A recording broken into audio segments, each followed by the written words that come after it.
Assalamualaikum warahmatullahi wabarakatuh. Kami dari kelompok 5, Program Studi Teknologi Rekayasa Konstruksi Bangunan Air, Departemen Teknik Infrastruktur Sipil ITS. Di sini kami akan memberikan sebuah tutorial bagaimana cara menggunakan software Hack HMS. Sebelumnya, perkenalkan dulu anggota dari kelompok kami. Yang pertama ada saya sendiri, Boga Aris Gumelar, dengan NRP terakhir 017. Perkenalkan, nama saya Budi Hendra Simanto dengan NRP terakhir 022. Perkenalkan, saya Yosif Wardana dengan NRP terakhir 028. Saya Dika Filosofi Latifah, NRP 039. Nama saya Iqbal Muhammad, NRP 040.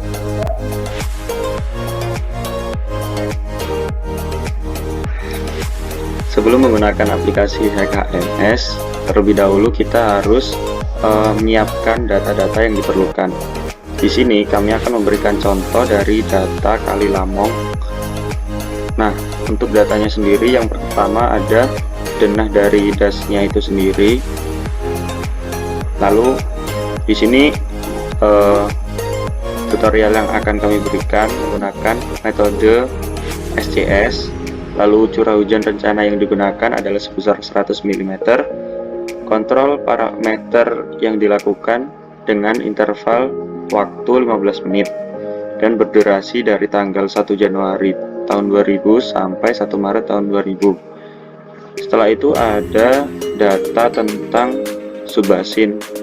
Di sini ada 11 subbasin dengan data area, luasan area dalam satuannya dalam kilometer persegi. Lalu juga ada data lak. Ini ada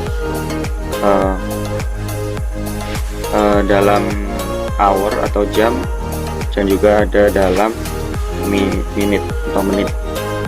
Lalu juga ada data tentang reach. Di sini ada reach 1 sampai reach 6, dan ada datanya meliputi panjang dari reach. Lalu ada lak.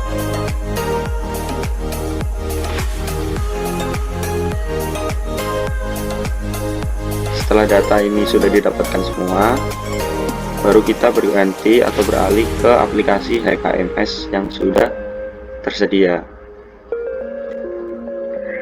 Oke, selanjutnya kita akan langsung masuk ke aplikasi Hack HMS 4.7. Pertama-tama kita pilih menu file, kemudian kita pilih new, lalu kita nama diisi dengan sungai, atau kita bisa sesuai dengan apa yang kita inginkan. Di sini kita akan contoh dengan proyek Das Kali Lamong.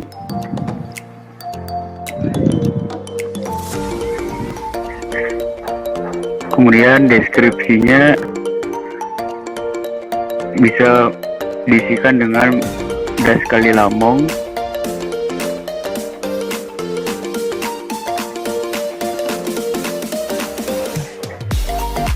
Jika sudah, kita pilih create.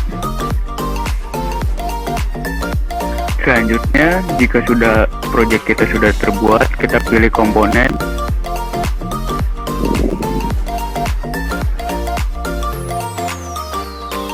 Lalu kita pilih create komponen dan basin model. Langsung kita pilih create, dan di sini basin model sudah ditambah. Selanjutnya kita klik basin 1. Nah, pada basin 1 ini merupakan berisi elemen-elemen dan hubungan antar elemen dan parameter aliran. Pada basin 1 terdapat juga subbasin, reach, junction, diversion, source, dan sink. Nah, kita pilih subbasin dulu.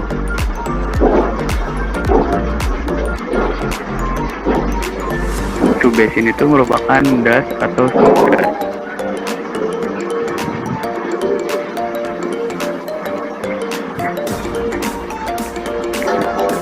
Jika sudah, subbasin 1 langsung create.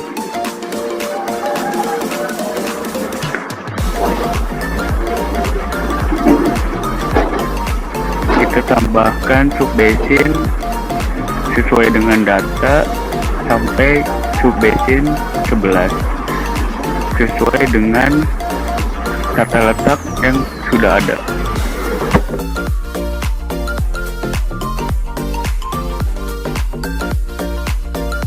Nah, jika sudah menempatkan subbasin untuk mempertemukan antara dua sungai, kita memerlukan junction. Kita pilih junction, lalu kita mendapatkannya di antara subbasin. Terus kita pilih create untuk junction 1 sampai dengan 7, langkahnya sama.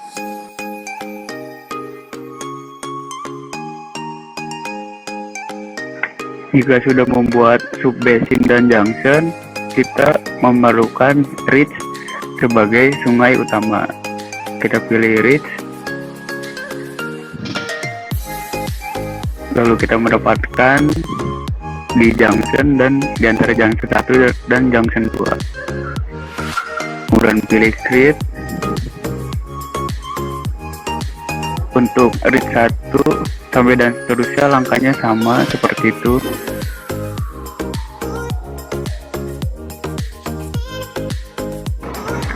Jika semua komponen yang ada di basin model sudah ada, selanjutnya kita klik subbasin 1 untuk menghubungkan ke downstream. Downstream itu adalah hilir. Nah, untuk subbasin 1 kita pilih downstreamnya ke junction 1 dan subbasin 2 ke junction 1.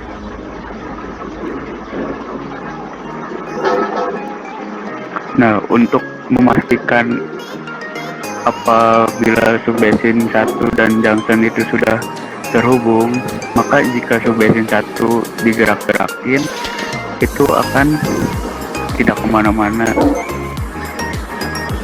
seperti ini. Selanjutnya kita klik junction 1, kemudian downstreamnya kita pilih ke reach 1 dan kita klik reach 1,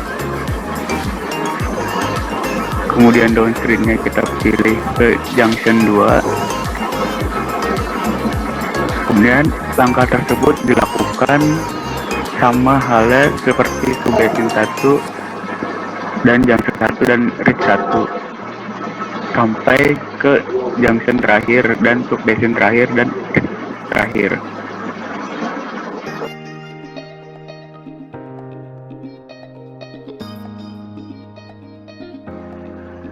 Baik, jadi setelah seluruh komponen dari dash sudah tergambar sesuai dengan data yang kita dapatkan dari data lapangan, selanjutnya kita akan memasukkan data dari setiap komponen ini. Untuk pertama-tama kita akan memasukkan data tentang subbasin. Caranya adalah klik subbasin 1. Nah, di sini akan di sebelah kiri bawah ini akan muncul data-data yang diperlukan. Data-data ini didapatkan dari lapangan.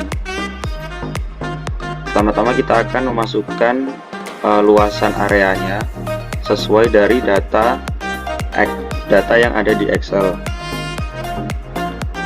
Nah, ini merupakan data yang didapatkan dari lapangan. Untuk subbasin 1 memiliki luasan area sebesar 100,8 km persegi. Langsung saja dimasukkan.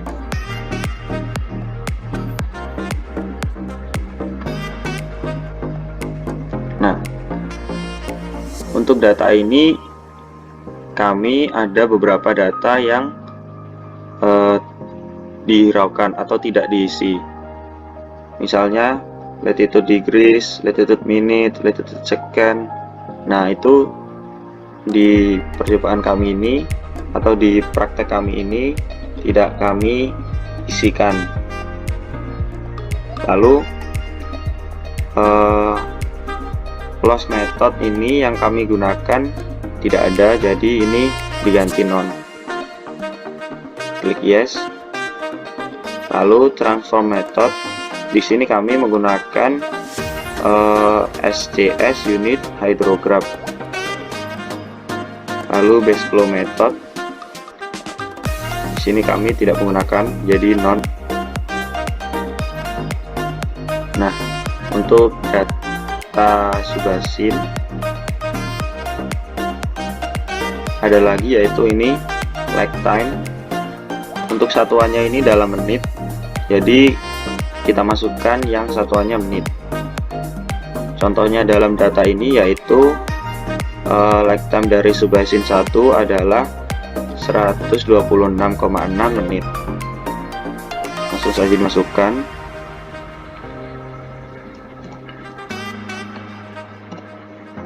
Nah, setelah ini sudah dimasukkan, berarti data dari Subasin 1 sudah terisi semua. Untuk Subasin yang lain, caranya juga sama dengan Subasin 1.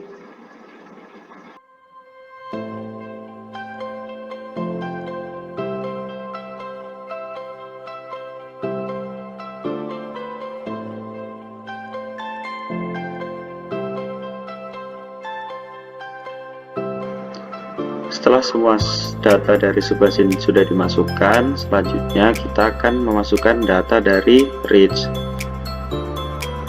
dengan cara klik reach,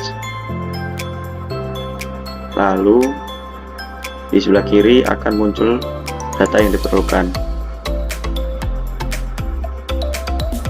Di sini kita akan mengisi lag time dari reach. Untuk reach pertama atau reach 1, besar lag time yang dimiliki yaitu 12.1233,6. Untuk satuannya sendiri ini adalah dalam menit. Nah, setelah ini diisi, berarti data dari reach ini sudah terisi. Selanjutnya kita akan mengisi data dari reach yang lain dengan cara yang sama.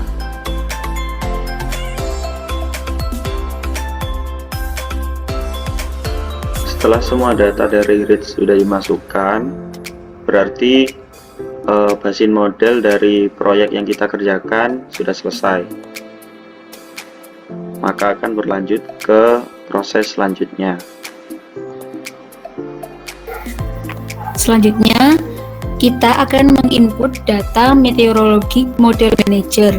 Bagian ini kita memasukkan beberapa data yang berhubungan dengan meteorologi, seperti misalnya data tinggi hujan, evaporasi, dan lain-lain.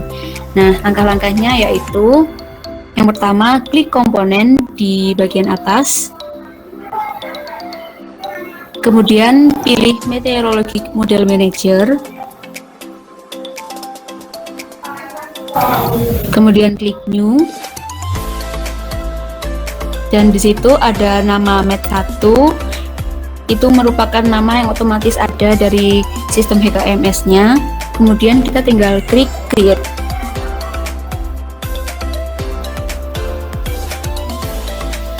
Nah, di sini maka akan muncul folder yang bertuliskan meteorologic models. Nah, selanjutnya kalau diklik itu akan muncul file yaitu MET1. Dan ketika diklik lagi akan muncul file lagi yaitu specified hydrograph. Oke, selanjutnya kita akan mulai mengisikan data. Yang pertama, klik MET1. Kemudian ada beberapa data yang harus kita isikan di bagian kiri bawah itu. Nah, yang pertama, unit system. Kita pastikan bahwa unit sistemnya adalah metrik. Kemudian di bawahnya ada short wave dan long wave, itu kita abaikan. Kemudian precipitation, kita isi hypothetical storm.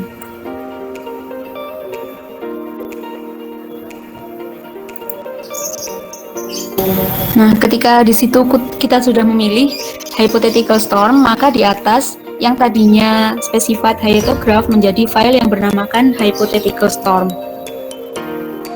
Nah, setelah itu kita akan mengisikan beberapa data di hypothetical storm. Kita klik file tersebut. Nah, di situ ada beberapa isian. Yang pertama method, itu metodenya kita isi dengan SCS tipe 1. Kemudian point depth dalam satuan milimeter itu merupakan isian untuk tinggi hujan rencana sesuai yang sudah diketahui tadi, yaitu 100 mm. Untuk area reduction itu bisa kita abaikan. Nah, dari sini berarti kita telah mengisikan data meteorologik untuk basin model yang kita buat. Nah, kemudian akan berlanjut ke pengisian data-data berikutnya. Untuk selanjutnya, kita melakukan input data control specification manager yang berisi waktu mulai dan berakhirnya perhitungan. Langkah-langkahnya adalah sebagai berikut. Pertama, klik komponen pada menu bar di atas. Kemudian, pilih menu Control Specification Manager. Kemudian pilih New. Kemudian beri nama atau mengikuti nama yang sudah ada. Kemudian klik Create. Kemudian Close. Untuk selanjutnya, kemudian klik Control Specification di samping kiri layar. Maka akan muncul file Control Specification yang telah kita buat tadi. Kemudian klik Ctrl 1. Muncul menu pada bagian kiri bawah, kemudian isikan data. Untuk percobaan kali lamong ini, kita menggunakan data start date-nya 1 Januari tahun 2000. Start time-nya 00.00. Untuk end date-nya 1 Maret tahun 2000. Kemudian untuk end time-nya adalah 00.00. Kemudian untuk time intervalnya adalah 15 menit. Dalam mengisikan data untuk control specification, pastikan dalam mengisikan data sesuai dengan format yang diminta. Untuk input data control specification manager telah berhenti, kemudian lanjut ke input data selanjutnya. Setelah memasukkan data dari control specification, selanjutnya kita akan mengatur data time series data manager. Caranya yaitu klik komponen, lalu klik time series data manager. Nah, untuk membuat folder baru, kita create new. Untuk namanya ini bebas, bisa diganti atau sesuai dengan apa yang sudah tertulis. Untuk ini saya biarkan saja namanya ini. Setelah kita mengklik create, maka akan muncul di sini folder time series data. Di time series data ini, untuk proyek Kali Lamong ini kita hanya akan mengecek apakah data yang tertulis di sini sudah sesuai dengan yang diisikan pada control specification. Untuk data yang dituliskan di control specification dimulai dari tanggal 1 Januari tahun 2000 sampai 1 Maret tahun 2000. Nah, untuk di time series data ini di sini akan menggunakan jangka waktu 1 hari 1 malam. Dimulai dari start date-nya sesuai dengan yang ada pada control specification. Lalu end date-nya yaitu 1 hari setelah ini, yaitu ada pada tanggal 2 Januari tahun 2000. Jika sudah sesuai, maka kita bisa langsung lanjut ke proses selanjutnya. Setelah kita selesai mengisikan semua data dari DAS, selanjutnya kita akan melakukan compute atau running data. Untuk caranya yaitu klik compute, lalu klik simulation run manager, lalu klik new. Untuk nama ini bebas, mau run 1 ataupun bisa juga diganti, lalu klik next. Klik next lagi dan finish, lalu close.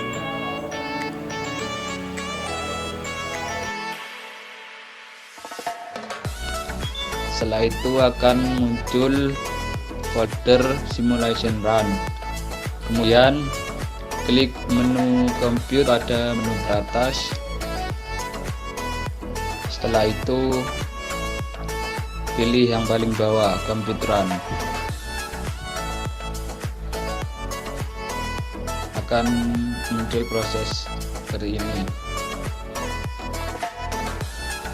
Setelah itu klik close dan hasilnya akan keluar di result.